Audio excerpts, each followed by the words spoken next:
Even though today is a very stressful day for me, you have absolutely no idea. Um, the sky is still blue, the birds are still singing, and it is a lovely day once again. Um, Whenever I'm feeling down, I like to think of something happy just to help me, get through the day.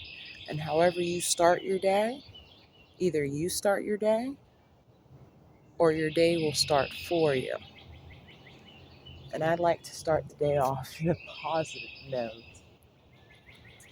That's why I'm showing the honey flowers this morning.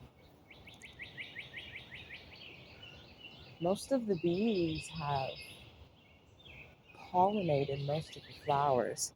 And it looks like the white mushrooms are withering away. But that's all right. Um, Being outside is healthy. It's good. Um,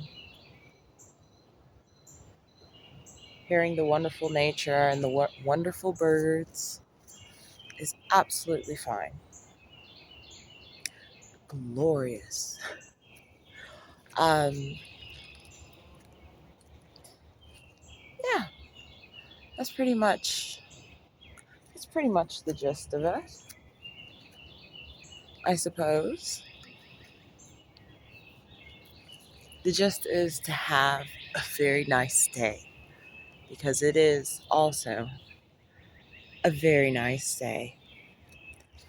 And I do have boiled eggs, and I will be making it and filming it, of course. Because why not?